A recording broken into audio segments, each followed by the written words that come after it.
So DeJounte Murray is finally being traded, and boy, could this mean a precursor to one of the biggest trades that we could see all offseason long. And it's crazy because no one is really talking about what could happen next for the NBA. But before we get into that, this is a trade that many people have been anticipating for the past couple of months now. Ever since the deadline, people have been talking about DeJounte Murray, the Atlanta Hawks, them blowing it up, and what is next for that franchise. And now we got an answer for it. DeJounte Murray is being sent to the New Orleans Pelicans, and in return, the Hawks ain't really receiving much of anything. Larry Nance, Dyson Daniels, and 2 first-rounders, in particular a 2025 Laker pick that the Pelicans received during the Anthony Davis trade, and the least favorable pick in 2027 between the Pelicans and the Milwaukee Bucks, which, again, isn't really much, and I'm actually surprised that this is all that the Hawks got for DeJounte Murray. But before I get too negative, let's start positive and talk about the New Orleans Pelicans, because this is effectively what they've been looking for ever since they decided to hit the restart button and trade AD a couple of years back. When they started down this path, they received a haul of young players and a bunch of draft capital in the process, and the piece that they've always been struggling to fulfill is that point guard position. First it was Lonzo Ball, that didn't work out, then it was Graham, that didn't work out, and then CJ McCullum has been playing pseudo point guard for the past couple of years, that also hasn't worked out either. But now a point guard that has been on the market for the past couple of years that address a lot of their concerns, in particular ball handling, passing, playmaking, who is also a great shot creator in and of itself, something that the Pelicans have been desperately needing, especially in fourth quarters where they have been struggling mightily. And I do mean mightily. DeJounte Murray fills in a lot of those voids while also having some upside defensively to where he can get back to his defensive form that we saw in San Antonio, as I personally believe he's going to look much better on that side of the floor matched up with Herb Jones on the perimeter, something that Atlanta just couldn't do whatsoever. And when you look at the depth chart for the Pelicans, things are not only moving out much more smoothly, but something that cannot go unnoticed is the fact that the Pelicans got this deal done without having to move CJ McCullum, Brandon Ingram, Herb Jones, or Trey Murphy. The fact that they were able to keep all of these players is massive. And it's not just because they were able to keep talent, but also they were able to retain a lot of their flexibility to fill in a lot of the other pieces that are missing. As you can clearly see at the 5 spot, there's a huge question mark on what they're going to do there, because Jonas Valanciunas is reportedly more than likely not going to come back. But that kind of then shifts the direction and the attention on what exactly is New Orleans trying to build out there with a team that is moving in the right direction, in my opinion. The biggest question mark, obviously, is Brandon Ingram. This has been an ongoing report that we've seen over the past week and a half now, that BI and the Pelicans have not necessarily been on the same page on his worth for this team, in large part because he's coming off a bad season relative to what he's been producing in years prior. This is the lowest amount of points he's averaged as a Pelican. The shooting and finishing in particular wasn't the greatest either, especially from behind the arc in contrast to other years, and the problems of availability are still there as well. And trying to believe that someone like Brandon Ingram should be receiving anywhere near close to max contract level, especially in a new CBA, is a really, really, really hard sell, especially when the other piece of this puzzle is that both Herb Jones and Trey Murphy, in my opinion, they've worked themselves into being starting caliber players in this league. I would really like to see what they're going to provide to this team moving forward. And if Ingram and New Orleans cannot find themselves on the same page because they have a lot more resources and options to their disposal out in New Orleans, then I could see the Pelicans moving on from Brandon Ingram in a trade and bringing in a lot more assets to fill out the rest of the roster, which again, huge plus that they were able to keep BI to do so. Same thing can actually be said about CJ McCullum as well, because even though, yes, a lot of the reports do have CJ participating in the restructuring of the roster, again, I just feel like in a league where wing, length, athleticism, and that type of presence on the perimeter is all at a premium, it might actually just make more sense there for them to move in a direction with a bit more youthfulness, much more defensive versatility, move Herb Jones to the 2, Trey Murphy at the 3, Zion at the 4, moving CJ McCullum and providing much more well-rounded talent around this roster, because once more, we don't know who they have at the 5, and the depth is now severely lacking because of this transaction, because they did move off of 2 rotational pieces in the process. And when it comes to CJ McCullum, because of the amount of money he's making, around $30 million for the next 2 seasons, and also on a contract that only lasts for 2 more years, he is much more easier to move for a piece or pieces that are really, really valuable because of the amount of money he's already making. There are teams out there, especially lower level teams,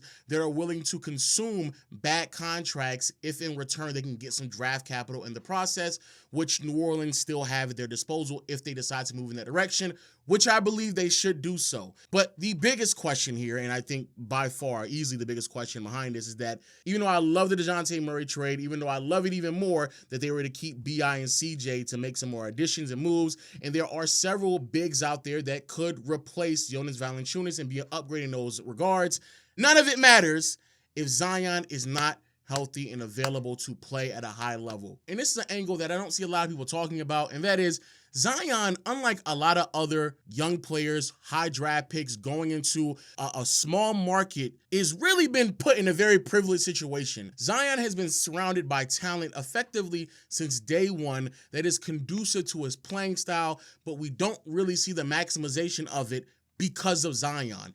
And so here we go again with another retooling, a better, more refined roster, in my opinion, than where they once were a handful of years ago when they got Lonzo and B.I. and a bunch of other draft capital in the process. And it still doesn't necessarily move me, not because of the pieces that they got in return, not because of the potential trades that they could make, but simply because I don't know what I'm getting out of Zion.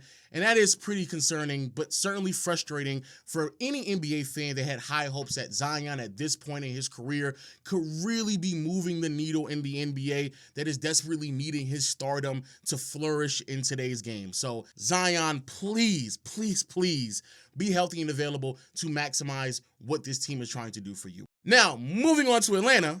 What are y'all doing? What is Atlanta doing? I am actually perplexed that so many people love to talk about all these other different organizations and isn't talking about Atlanta. Let's start off with the fact that the Atlanta Hawks decided to go down this path like 2 years ago. In the process of going down this path, they literally were giving up draft capital to the San Antonio Spurs for DeJounte Murray that they didn't get back in return. They gave up more picks to get Murray, signed him to an extension that's actually very easy to move. Any roster in the NBA can consume that type of money, which I think is only around mid-$20 million, and somehow they got less in return for DeJounte Murray? How is that possible? This is a package that is not only less than what they got from Murray, but less than what they were asking for just a couple of months ago. They were asking for 2 first-rounders and a starting caliber player. Now, they got their 2 first-rounders, but Larry Nance and Dyson Daniels, those are 2 bench players. And even if you are high on who Dyson Daniels at one day can be, I don't think that it's so high enough to take a deal like this. To me, this is ridiculous. And as a Laker fan, of course, I have to say it, I refuse to be gaslit to believe that this is a better offer than what the Lakers were offering at the deadline, where the Lakers were providing them with the starting caliber player in D'Angelo Russell, who they could have just later traded and got more draft capital for, as he's now opted into his last year, his deal. And also, we were giving them a 2029 unprotected first-round pick. In 2029, Braun for sure will not be on the team. AD will be off his contract and could potentially not be on the roster either. So you have no idea where the Lakers are going to be in 2029. In 2025, literally next season, the Lakers are still going to be a playoff team. So that's not going to be a lottery pick. The least favorable pick between Milwaukee and New Orleans, who New Orleans you just made better, also will not be a lottery pick. So I get it. You got your 2 draft picks, but you got less for what you got for DeJounte Murray, less than what you were asking for a couple of months ago, and you basically got 2 role players and 2 non-lottery picks. And I get it. The whole experiment didn't work out between him and Trey Young. You roll the dice, it didn't work, but you made a commitment to this backcourt and quit on it this quickly. To me, it's ridiculous. It's crazy. But now what this also does mean is that the Atlanta Hawks are probably going to go on a fire sale where they're going to be moving a lot of these pieces and players that they sign to this team with the idea of DeJounte Murray and Trey Young being featured in the backcourt and that identity of the roster. More than likely, they're about to blow this up and move in a different direction. This is probably the reason why Clint Capella has been in trade rumors. It's probably the reason why a lot of people should also be looking at DeAndre Hunter and also Bogey out there as well. And it's also the reason why I have no idea how people are not talking about this, but the San Antonio Spurs could get Trey Young. This is like a joke in Wemby's rookie year. Like, oh man, he could go. Just imagine he had an actual point guard. Oh man, Trey Young, right?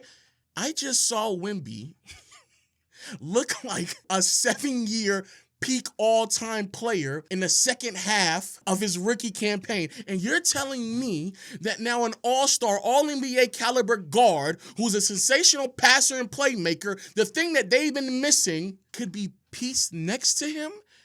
Bro, I'm going to tell y'all right now, there is one thing that does not need to be expedited, and it's Wemby getting a dominant team. Because if he gets that, we're cooked. The league is done. The league is done. It's over. Like, I don't know if y'all saw what I saw. It's done. And what's even crazier is that the Spurs could easily, and I do mean easily, entice Atlanta to make this trade because they have their picks. The picks that they traded for DeJounte Murray, San Antonio can say, hey, if you want to go on a tanking right now and go get Cooper Flag, oh, man, yeah, for sure. Here's your picks back for 2025, next year, 2026 pick swap. Get those picks back. We'll give you another pick. We'll match your salaries as much as we possibly can, and we'll take Trey Young. So now you can go into full rebuild and tank with your picks back and some young players as well. Oh, yeah, have at it. Have at it. And we'll just take Trey Young off your hands because there's no way that anybody believes that in the next 2 years that the Hawks are going to be able to piece a competent team around Trey Young, that he just won't force his way out of Atlanta because he only have a 3-year window to do so because he only has 3 years left on his deal. And we all know that the last year of the contract, if things ain't looking right, he definitely going to demand a trade out of him. I'm on a timeline. I'm seeing people talking about, oh man, what did Trey Young to the Lakers? Oh man, the D-Lo trader. Look at New Orleans. Look how good they got. And no one is talking about the ridiculousness that could be a Trey Young and Victor Wembanyama combination next season that literally no one in the NBA is prepared for. No one. We're cut. I don't know what to tell you, dog. We're done. And then you take into consideration all these other teams that have a bunch of other players on their roster that they're effectively trying to get rid of, like the Brooklyn Nets with Dorian Finney-Smith and Cam Johnson, or heck, even like Atlanta. Hey, make it easy for you. Throw Hunter into that deal as well. Well, you might as well do it, right? We'll give you more draft picks, even more young players. Bro, this is scary. If you're San Antonio, you could be knocking on the door right now, busting it down. Pause. You should be going to the front office right now to see if this is on a deal or not. But shout out to New Orleans. They got a point guard that they've been looking for while keeping a lot of their flexibility by retaining a lot of their assets in terms of their players on flexible contracts. Hopefully, fingers crossed, that Zion is healthy and available. This team has a great general manager out there in David Griffin who could easily fill out the rest of the roster. It's all up to Zion. And I think going into this next season, there should be a lot of warranted pressure put on Zion to be healthy and available. Atlanta having a fire sale, one of the worst organizations in the NBA right now, just a running joke of how bad they've been ran over the past 3 to 4 years now. Just complete dumpster fire. But going through a rebuild, a bunch of really good players on that roster who will be available to the rest of the league if they decide to go in that direction, and one of which is Trey Young. And boy, look out for San Antonio. That's all I'm saying. Look out for San Antonio. But let me know your thoughts in the comment section below. NBA offseason officially starts, I believe, tomorrow. And if it does, I will be on stream, playback.tv/Los Room. So make sure you check me out over there. But if not, as always, hit the subscribe button, notification bell. And until next time, I'll see you all later. Peace.